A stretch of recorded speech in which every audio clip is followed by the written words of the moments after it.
Kamusta mga boss? Jace Gaming nga pala. So dito nga mga boss, na nakikita nyo ay may dalawang base pa na natitira. Kasi minarkahan ko yan mga boss para may aatakin tayo. So TH14 na lang pala tong natitira mga boss. At syempre, TH14 lang din yung gagamitin natin dyan. At ito pala yung gagamitin ko mga boss. Blizzards na naka Hydra or Dragon Rider and Dragons. So ang plano ko sa base na to mga boss, since naka Blizzards naman tayo, so dito ko ipapadaan yung labahan ko kasama na yung blimp ko. At dyan ko ilalapag yung blizzards natin para makakuha siya ng malaking value. At yung RC ko naman ay dito ko sa 10 o'clock ilalapag. At ang queen ko naman at yung giant arrow niya ay dito ko sa 3 o'clock para makakuha ng dalawang air defense. So yun lang ang plano mga boss. Kaya tara, back na! So una, syempre yung lava hound natin. Dito natin lalapag sa may 7 o'clock, then blimp, kasama na yung blizzards. So, hintay muna natin umabot siya. So, in B, then blimp. Naku, napalapit ata yung blimp ko. Parang sasabog to sa town hall. Yun na nga. GG. Wala masyadong value. Pero, sige. Change plan na lang. So, kabila na lang yung plano natin. So, dito tayo sa may left side magja-giant arrow. So, queen, then giant arrow. Naku, paling pa yung giant arrow, wala tulong value. Pero sige, saan kaya maganda maglapag ng troops? Siguro dito na sa left side. Dragons, then dito sa may baba. Kasama ng Dragon Riders, Impy and Warden, then Loons. Then distract na natin ng totem. Counter funnel tayo ng RC ability. Yun, maganda yung funnel na nagawa natin. May odds pang lumabas. Then Warden ability na. So, diretso na yan lahat sa may Eagle Artillery.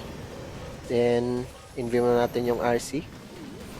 Siguro, freeze, then MP ability. At rage na tayo para mas mapabilis pa yung clean up. Dito naman sa baba yung queen, naglilinis. Nice, nakuha niya yung isang air defense. So, distract muna natin ng totem para makakuha pa ng value si RC. Siguro, inview muna natin. Naku, nadido pa. Pero buhay pa naman yung impi. So, 3 stars na to guys. Since nakalock yung air X-boss sa queen ko. Tapos may healers pa siyang nakasupport. So, di siya mamamatay agad. May odds ulit. Pero, okay lang. At least 3 stars yung attack natin. So, may 4 dragons or 5. 4 nga. Then, isang dragon rider. So, yun. 3 stars yung unang attack natin sa TH14 gamit yung Blizzard's Hydra or dragons na may Dragon Riders. So, move tayo sa second attack sa number 11. So, yun pa rin ang army natin. Blizzards pa rin. So, sa base na to, kahit saang angle ay maganda yung Blizzard dito since pasok yung air defense. Pero check muna natin yung air sweeper kung saan nakatutok. So, base sa air sweeper, mas magandang mag-entry ng blizzards dito sa may left side. Malaki rin yung value na makukuha niya dyan sa may scatter shot. At dito rin tayo maglalapag ng RC natin para yung mga dragons natin ay dito sa eagle at bahala na silang maglibot dyan. Pero syempre, para makagawa ng funnel, maglalagay tayo ng konting dragons dyan. At dito man sa kabilang side or sa may 3 o'clock tayo mag Archer Queen or Giant Arrow para makuha yung dalawang air defense. Kaya tara, back na! So, ang pinaka-importante sa attack na to ay so, lava hound muna tayo, then blimp. So, wait muna natin. Umabot sa may town hall. Then, envy. Rage spell para mas mabilis yung o mas marami yung malaki yung damage pala. So, nice. Nakuha yung MP. So, then envy. Naku. Wait. May isang wizard pa pala. Nice. Nakakuha pa ng value. So, RC tayo para makuha yung single item then dragons pang funnel. Then dito naman sa may right side yung queen natin. Giant arrow. Nice! Dalawang air defense yung nawala agad. So, malaking factor yun sa dragons natin. Then, dito na yung main army kasama ng dalawang heroes. Distract muna natin yung isang air defense. So, maganda yung funnel na gawa natin mga boss. Diretso na lang yung mga dragons natin dyan. Natatanaw ko na yung 3 stars dito mga boss. So, Warden ability, then Rage Fell para mas malakas at mapabilis yung attack.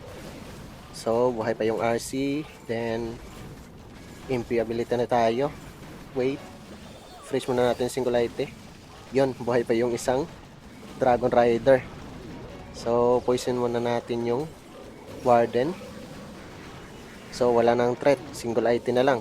Kaya rage na natin yung mga dragons para sure na 3 stars na ito mga boss. Distract natin yung isang totem or swag.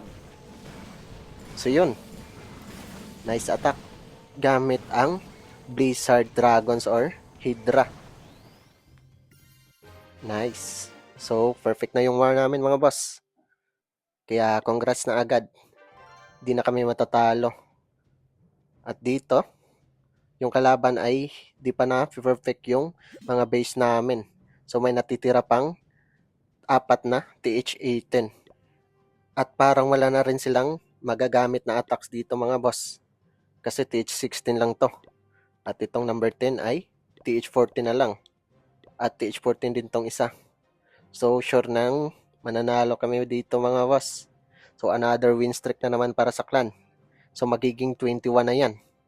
So congrats agad sa clan namin mga boss. May 21 win streak na.